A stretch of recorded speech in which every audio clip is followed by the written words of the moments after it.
အားလုံးပဲမင်္ဂလာပါရှင်ကျမတို့ရဲ့ channel ကနေကြိုဆိုလိုက်ပါတယ်ဒီနေ့မှာတော့ဇာရေးဆရာမင်းသိက္ခာရေးသားထားတဲ့မတ်တပ်ပါဆိုတဲ့ဝိထုဇလံကိုတင်ဆက်ပေးသွားမှာလည်းဖြစ်ပါတယ်တောင်ငူမြို့ရောက်နေစဉ်အတွင်းမှာတော့ညိုမဒေဒီကြီးတို့မိသားစုမြတ်စောညီနောင်ဖះစီကိုပို့ပေးပါတယ်ဒေဒီကြီးကတော်ကြီးတောင်ကြီးကိုမြင်ရရင်တော့လွန်စွာဝမ်းသာနေခဲ့တာပါမြတ်စောညီနောင်ဖះမှာပဲမနှက်ဆောင်စားကြပါတော့တယ်ညိုမရဲ့အရင်ကတော့ဒေဒီကြီးလဲတောင်ကိုခဏခဏရောက်တယ်ဒါပေမဲ့မျက်စိုးညီနောင်စီတို့မဖူးဖြစ်ခဲ့ဘူးညီနောင်မင်းနှစ်ပါးတည်တာလို့တော့ကြားဘူးပါရဲ့ဟုတ်တယ်ဒေဒီကြီးရဲ့တချို့ကတော့တမလာဝီမလာညီနောင်နှစ်ပါးတည်တယ်လို့အဆိုရှိရဲ့တချို့ကလည်းမျက်လာရွာအုံနဲ့စောလာရွာအုံညီကိုနှစ်ယောက်တည်တယ်လို့လည်းပြောတယ်အဲ့ဒီစေတီတော်တွေကိုတော့နရပတိစီသူမင်းကြီးကတိုင်ကက်လှည့်လဲတဲ့အစင်မှာပြုတ်ပြန်သွားတယ်လို့လည်းပြောကြသေးတာဒီလိုညိုမရှင်းပြပါတယ်အဲ့ဒီနောက်မှာတော့သူတို့ကခီးဆက်ခဲ့ကြရမှာပကံမြို့ရောက်ရှိခဲ့ပါတော့တယ်ပကံကိုရှောင်းရင်တော့မနုဟာဖះကိုရှေးဥစွာတွားရောက်ဖူးမြော်ကြပါတယ်ညိုမမာမင်းကြီးကိုမနုဟာဖះနဲ့ပတ်သက်ပြီးရဲ့အကြောင်းအရာတွေကိုရှင်းလင်းပြောပြပါတော့တယ်အဲ့ဒီနောက်မြစီတီကိုပြောက်ကြီးမင်္ဂလာစီတီမင်းအိုချမ်းသာစီတီအာနန္ဒာစီတီတပ်ပိညူစီတီဘူးဖះစီတီတော့အဲ့ဒီယာတွေကအစပကံမြို့မှာရှိတဲ့ဖះတွေကိုပြေဆုံးနိုင်သမျှပြေဆုံးအောင်ဖူးပါတော့တယ်ပကံမြို့မှာလေရဲလောက်ကြောင်နေထိုင်ပြီးတော့နှစ်ဆက်ဆက်ဖိုးတာမျိုးပါပကံမြို့ကနေတဖန်မန္တလေးစကိုင်းမြို့တွေကိုတွားရောက်ပြန်มาတော့တယ်အပြန်လမ်းမှာတော့တောင်တွင်းကြီးဘက်ကိုဝင်ပြီးတော့ရွှေရောင်တော်ရွှေအင်းတောင်စီတီတော်ဝင်ပြီးဖိုးခဲ့ကြပါဒီလိုနဲ့တဖြည်းဖြည်းသွားပြီးတော့ဖျားတွေကိုစုံစည်းအောင်ဖုံးမြော်နေရချောင်းပဲ10ရက်ကျော်လောက်တောင်ကြာညောင်းသွားခဲ့ပါတယ်ဒေဒီကြီးကခီးစတဲ့ထွက်တဲ့နေ့ကနေစပြီးလေရက်တိုင်ဝမ်းမတော်တာကြောင့်ဝမ်းပိုက်အတွင်းအားထိုးအောင်လာတယ်ဆိုပြီးသူနာပြုတ်မောင်ဆိုအောင်နဲ့ညိုမတို့ကမော်တော်ကောက်အရိတ်ကုန်းကုန်းခြုံကုန်းကုန်းနေရာမှာရှက်ခိုင်းပြီးတော့ဒေဒီကြီးကိုဝမ်းချူချရပါတော့တယ်ဝမ်းသွားတဲ့အခါမှာပဲဒေဒီကြီးကနေသားထိုင်သားရှိသွားပြီးတော့မောင်ဆိုးအောင်နဲ့ညိုမကိုကျေးဇူးတင်စကားပြောပါတော့တယ်ဒီခါမှာတော့မောင်ဆိုးအောင်ကစိတ်မပူပါနဲ့ဒေဒီကြီးဟာကျွန်တော်အားရတဲ့ဒေဒီကြီးရဲ့အိမ်ကိုမကြဝင်လာမှာစိတ်တိုက်ဆရာရှိရလဲတိုက်ပေးရတာပေါ့ဝမ်းချူဆရာရှိရင်လဲချူပေးရတာပေါ့ဒီလိုပြောပါတော့တယ်ညိုမကဒီစကားကိုအမှုမဲ့မှတ်မဲ့ပြောရဲလို့မယူဆပဲအလေးနဲ့ထားပြီးစဉ်းစားလိုက်ပါတယ်ဒီလိုစဉ်းစားလိုက်ရင်တော့ယောက်ျားလေးသူနာပြုမောင်စိုးအောင်ကဒေဒီကျူကိုအမှန်တကယ်ပြုစုလိုတာလားဒါမှမဟုတ်အိမ်ရဲ့အဝင်ထွက်လုပ်လိုတာလားဆိုပြီးတော့စဉ်းစားရပါတယ်အဲ့ဒီလိုစဉ်းစားပြီးရနောက်ဒီမောင်လေးမင်းကဒေဒီကျူကိုစောင့်ရှောက်ချင်တာလားတက်တက်ကိုစောင့်ရှောက်ချင်တာလားအဲ့လေရှင်းရှင်းလင်းလင်းပြောပါကွယ်ဒီလိုပြောလိုက်ရမှာတော့သူနာပြုလေးမောင်စိုးအောင်မမကတိတ်ပြီးအကင်းပါတာကိုအမှန်တိုင်းပြောရင်တော့နှစ်ယောက်လုံးဆောက်ရှောက်ချင်တာပါအဲ့ဒီခါမှာတော့ညိုမအိမ်တော်ရေးဆိုတာအငိုလွယ်ပြီးတော့အရှိုက်ခတ်တဲ့ကိစ္စငါမောင်ရဲ့အဲ့ဒါကြောင့်တော့အချိန်ယူပြီးတော့စဉ်းစားစေချင်တယ်ဒီလိုပြောပြီးတော့စကားကိုရပ်လိုက်ပါတော့တယ်ညိုမတို့လူစုဟာ10ရက်ကျော်ဖျားဖို့ခီးထွက်ခဲ့ကြပြီးတဲ့နောက်အိမ်ကိုချုံမစွာနဲ့ပြန်လည်ရောက်ရှိခဲ့ပါတော့တယ်အင်းရှိမှကိုင်းရက်ပြီးတော့တကားတော့ပိတ်ထားတာကိုတွေ့ရတဲ့အခါမှာဒေဒီကြီးကတကားကိုလှမ်းကြည့်ပြီးတဲ့နောက်မှာတော့ညိုမကြီးတာကောင်ကြီးလည်းမတွေ့ပါလာ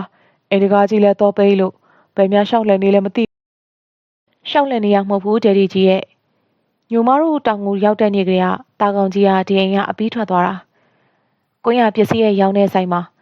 ကူပေါ်လောင်ပတ်လောက်တဲ့ကောင်မလေးကိုခိုးသွားတာညိုမအလုပ်လုပ်တဲ့ဇပွဲအန်ဆာတွေကငွေ2000လဲတော့တူနဲ့ဖွင့်ပြီးရှူသွားတယ်အဲ့ဒီပတ်စံခိုးမှုနဲ့ပဲတွန်တေးကတ်မှာအချုပ်ခံနေရတယ်ညိုမကဒီလိုပြန်ပြီးဖြေလိုက်ရင်တော့ဒေဒီကြီးကနေစမ်းမအောင်ညိုမရဲ့မင်းကငါတို့နဲ့အတူဖျားဖို့လိုက်လာတာလေဒီမှာဖြစ်ပျက်နေရတဲ့ကိုဘယ်လိုလုပ်ပြီးသိတာလဲဒီလိုဒေဒီကြီးရဲ့အိမ်ဆောင်ဖို့ဆိုပြီးတော့တာကောင်ကြီးကိုထားခဲ့တာတော့မှန်တာပေါ့ဒါပေမဲ့တာကောင်ကြီးမသိအောင်ဒီအိမ်ကိုစောင့်ကြည့်ဖို့ဟိုမျက်စောင်းတို့အိမ်ကစက်သားဆိုင်ရာရာကိုဆိုရဲလူကြည့်ခိုင်းထားတာတာကောင်ကြီးကညိုမတို့တောင်ကိုရောက်နေတဲ့ညနေမှာပဲညိုမရဲ့အန်ဆွဲကိုဖွင့်ပြီးတော့ငွေ2000ကိုယူတယ်မိမခိုးတယ်တွန်တေးဘက်ကိုပြေးသွားတယ်အဲ့ဒါကိုရက်ကော့ကနောက်ရောက်ခံလိုက်ပြီးတော့တွန်တေးရောက်တော့ရဲကိုအကြောင်းကြားပြီးဖမ်းခိုင်းလိုက်တယ်ကောင်မလေးကိုတော့သူနေရဲ့ရက်ကွက်ကလူကြီးကနေတစ်ဆက်မိဘတွေကိုအကြောင်းကြားပြီးတော့ပြန်ခေါ်ခိုင်းလိုက်တယ်ခရီးစမထွက်ပဲညာအိတ်တဲ့မျိုးတွေမှာညိုမကဈေးဝယ်ထွက်လေးရှိရမဟုတ်လားအဲ့ဒီလိုထွက်တဲ့အခါတိုင်းညိုမအနေနဲ့ရာကိုစီကိုဖုန်းဆက်တယ်အဲ့ဒါကြောင့်တာကောင်ကြီးဖောက်သွားပြီဆိုတော့လမ်းမတွေကညိုမသိပါတယ်ဒီလိုရှင်းပြလိုက်တဲ့အခါမှာတော့ဒေဒီကြီးကအော် ညိုမကဒီလိုစီမံခဲ့တာကိုကဲနေစမ်းမအောင်တာကောင်ကြီးကိစ္စဘယ်လိုလုပ်မှာတော့ ဒီလိုပါဒေဒီကြီးရဲ့တာကောင်ကြီးအနေနဲ့ညိုမရဲ့မျက်ကွယ်မှာသူလှုပ်ချင်တယ်လို့လှုပ်လို့ရတယ်ဆိုတဲ့အယူဆောက်တားဆီးခြင်းတဲ့အတွက်ပဲအမှုဖွင့်ထားလိုက်တာပါမနှက်ဖြတ်မနှက်ပဲညိုမလိုက်သွားပြီးတော့အမှုပိတ်ပေးလိုက်မှာဒါပေမဲ့ဒီကလေးကိုတော့ညိုမပြန်မကြည့်တော့ဘူးဒီလိုညိုမပြောလိုက်ပါတော့တယ်မာမီကြီးနဲ့တက်တို့ကလေဒေဒီကြီးနဲ့ညိုမပြောတဲ့စကားတွေကိုနားထောင်ရင်အံ့ဩနေပါတော့တယ်အဲ့ဒီနောက်တာကောင်ကြီးတော့အပ်ခဲ့တဲ့အိမ်ကတော့လာပေးပါတော့တယ်ဒီလိုလာမပေးခင်ကတည်းကညိုမရဲ့တောက်တူတစ်ချောင်းရှိရဖြစ်လို့ညိုမမှာတောက်တူတစ်ချောင်းရှိရဖြစ်တော့အိမ်ကိုဖွင့်ထားခဲ့ပြီးဖြစ်ပါတော့တယ်သူတို့ကအိမ်တွင်းဝင်ပြီးအထုပ်ပုတ်တွေချပြီးတော့တမျက်စိရလဲကြတယ်ဖုန်တွေခါကြတယ်ရွှေမိုးချို့ကြတယ်သူနာပြူမောင်စိုးအောင်နဲ့ကာသမားကလည်းပြန်သွားကြပြီးဖြစ်ပါတယ်ရွှေမိုးချိုးပြီးအပန်းဖြေကြတဲ့အချိန်ညိုမလက်ဖက်ရည်ဖြောတိုက်ထားပါတယ်ဒီချိန်မှာတော့မာမီကြီးကညိုမကြီးအချိန်လည်းမရှိတော့ဘူးဈေးလည်းမိမှာမဟုတ်မှောင်စားအောင်ပြိုးနေပြီဒီလိုပြောပြီးတော့နိုင်ကိုလှမ်းကြည့်လိုက်ရမှာတော့6နာရီခွဲနေပြီဖြစ်တာကိုတွေ့ရရင်မာမီကြီးကပဲအချိန်လည်းနဲမနေတော့ဘူးညနေက6နာရီတော့ခွဲနေမှာပဲချက်လဲချက်မနေနဲ့တော့ဆိုင်ရပဲဝယ်ပြီးဖြစ်တယ်လို့စားကြတာပေါ့ဒီလိုပြောလိုက်ရင်တော့ဒေဒီကြီးကလည်းအေးပါတနေ့တလေးပဲဖြစ်တယ်လို့စားလိုက်ကြတာပေါ့ဒီခါမှာတော့ညိုမဖြစ်တယ်လို့မစားရပါဘူးဒေဒီကြီးရဲ့စိတ်ကလေးစားဟင်းစီပြန်ဘူတင်ဟင်းကတရက်ချင်းတော့ဘာလက်ချောင်းကျော်နဲ့အကြနာစားရမှာပါဒီလိုပြောလိုက်စင်ပါပဲအင်းရှိမှာတော့စိုက်ကားတစ်စီးရက်လာပါတယ်စိုက်ကားပေါ်မှာတော့ဟင်းအိုတွေပါလာတယ်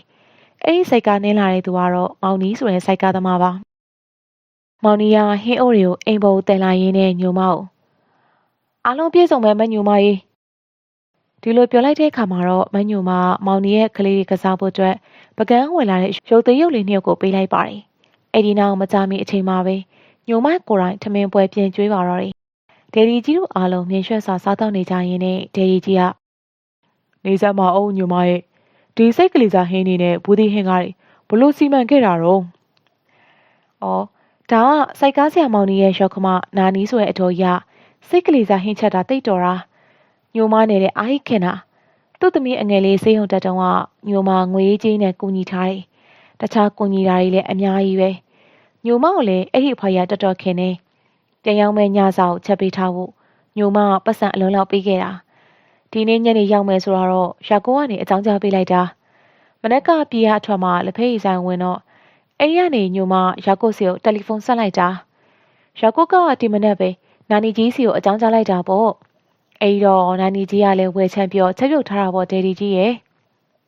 ဒီခါမှာတော့ဒေဒီကြီးကညိုမဘာမဆိုစီမံအကွက်စစ်စီမံတာပဲအဲ့ဒီတော့ထမင်းစားပြီးရင်တော့ဒေဒီကြီးအနေနဲ့မေကွန်တစ်ခုမေးမယ်နော်စိတ်မဆိုးပါနဲ့ဒေဒီကြီးကလည်းဘာလို့စိတ်ဆိုးရမှာလဲဒေဒီကြီးကိုညိုမစိတ်ဆိုးလို့ဖြစ်မှာလားဒီလိုညိုမကပြန်ပြီးပြောလိုက်ပါတယ်ထမင်းစားပြီးရဲ့အခါမှာတော့နန်းနွေမကင်းပူတင်မလိုင်လုံးတွေကိုရွှေနွေးချမ်းနဲ့ညီးနေခဲ့ပါတယ်ဒီချိန်မှာတော့ဒေဒီကြီးကဒီမှာညိုမမင်းကဘာပဲလုပ်လို့ကြိုတင်စီမံတတ်တယ်အကွက်ကြကြလဲစီမံပြီးလုပ်တတ်တယ်ဒီတော့ငါတို့ရဲ့သားကျော်လန်ကမင်းနဲ့လက်ထပ်ထားရလို့ပြောတယ်မင်းနဲ့လက်ထပ်ပြီးတော့နိုင်ငံခြားကိုထွက်သွားတယ်မင်းစီကိုအဆက်တော်လည်းမလုပ်ပြန်ဘူးနှစ်ကာလာတွေတော်တော်လေးကြာလာပြီအဲ့ဒီတော့မင်းကသူဘာဖြစ်နေရဲဆိုတာမသိပဲနေမယ်မင်းကလေးမျိုးတော့မဟုတ်ဘူးသိအောင်တော့စီမံထားမှာပဲဒေဒီပြောတာဟုတ်တယ်မလားဒီလိုမေးလိုက်ပါတော့တယ်ဒေဒီကြီးရဲ့မိကွန်ဆုံးတဲ့အခါမှာတော့မမီကြီးတက်တက်ခက်ခက်တို့ကညိုမကိုငြိမ်ပြီးကြည့်နေပါတယ်တအိမ်လုံးအကြတောင်တော့ကြားလိုက်ရတဲ့အထိတိတ်ဆိတ်နေပါတော့တယ်အဲ့ဒီခါမှာတော့ညိုမအနီးမှာခြားထားတဲ့ဖိုင်တွဲကိုရှေ့စပွဲပေါ်တင်လိုက်ပါတော့တယ်ဒေဒီမိမ့်မဲ့မိကွန်ကအဲ့ဒီမိကွန်ဆိုတော့ညိုမသိပါတယ်အဲဒါကြောင့်ဟော်ဒီဖိုင်တွဲလေးကိုထုတ်ထားတာကိုကျော်လိုင်ကပထမစင်ကာပူမှာနေတယ်ညိုမနဲ့လန်ခွဲပြီးတော့6လပြည့်ရဲ့နေ့မှာမြန်မာပြည်ကနေစင်ကာပူရောက်နေတဲ့ရွှေလာဝွန်ဆိုတဲ့မိန်းကလေးတယောက်နဲ့ပတ်သက်ခဲ့တယ်အဲ့ဒီမှာတစ်နှစ်လောက်နေပြီးတစ်ဖက်နိုင်ငံကိုကူးလာတယ်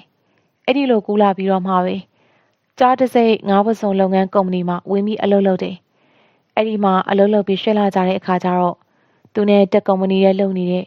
ပိုပိုချစ်သူဆိုတဲ့မိန်းကလေးနဲ့အတီလင်းယူလိုက်တယ်အခုတော့ကလေး2ယောက်ရနေပြီမိန်းကလေး1ယောက်ယောက်ျားလေး1ယောက်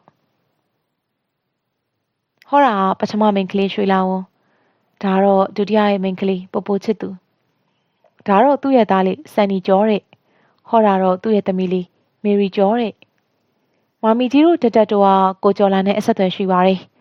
ဟောတာမမီကြီးကိုကျော်လိုက်စီရေးခဲ့တဲ့စာတွေဟောတာတက်ရေးခဲ့တဲ့စာတွေဟောဒါကတော့ကျော်က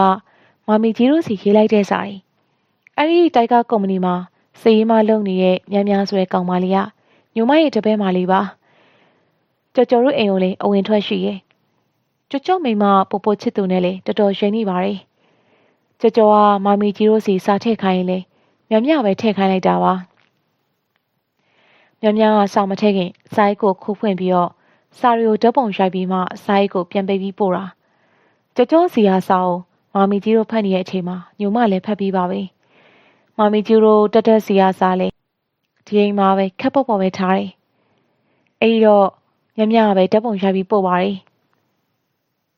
ဟောဒီမှာစာရီဖတ်ကြည့်ပါဦးဒီလိုလမ်းပြီးပြတဲ့နောက်ညိုမကပဲဆက်ပြီးတော့ဟောဒါကဖျားဖူးမထွက်ခင်၄ရက်အလိုမှာကျော်စီဖျားဖူးထွက်မယ်ဆိုပြီးမမီကြီးရေးလိုက်တဲ့စာဒီလိုပြောပြီးတော့အဲ့ဒီဆောင်ရိုက်ကူးထားတဲ့ဓာတ်ပုံပြပါတယ်ဒါတွေကိုပြောနေရတာဒေဒီကြီးမေးလို့ပြောရတာပါကျော်လို့ခေါ်တဲ့ကျော်လိုင်းဆိုတဲ့လူသားတယောက်ညိုမရဲ့အဋိဌာန်တွေကထုတ်ပြလိုက်တာကြာပါပြီညိုမရဲ့အဘိဓာန်တွေကနေထုတ်ထားပြတာကြာပါပြီညိုမကဒီလိုပြောလိုက်ပါတော့တယ်မမီကြီးနဲ့တက်ကတော့အကြီးကျယ်ကြီးမျက်နှာပြက်နေပါတယ်ဒေဒီကြီးကတော့ဒေဒီထင်းတဲ့အတိုင်းပဲ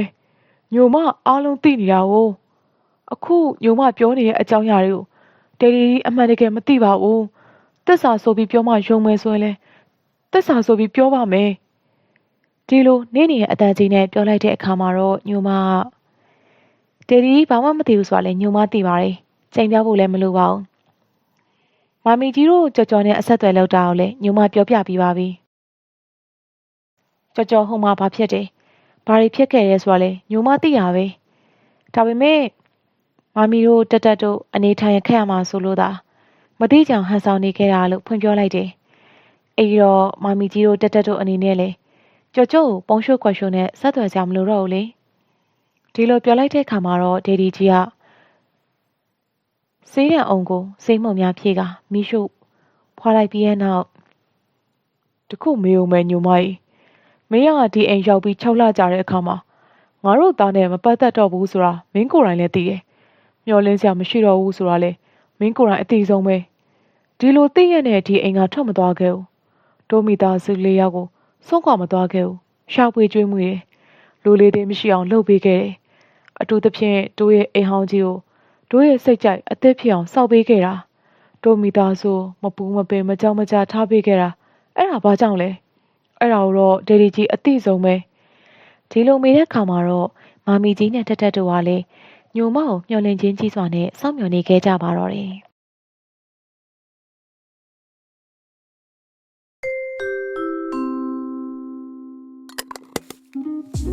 ဗီဒီယိုလေးကိုအခုလိုအဆုံးထိကြည့်ခဲ့ပေးရတဲ့အတွက်လည်းကျေးဇူးတင်ပါတယ်။နောက်ရက်ဒီမှာတော့ဒီကြန့်ရှိနေသေးတဲ့ဇလံအပိုင်းလေးကိုဆက်လက်ပြီးတော့တင်ဆက်ပေးသွားမှာလည်းဖြစ်တာမလို့စောင့်မျှော်ကြည့်ဖို့ပြောရင်းနဲ့ပဲဒီ channel လေးကို like and subscribe လေးလုပ်ပေးခဲ့ဖို့တောင်းဆိုပါရစေရှင်။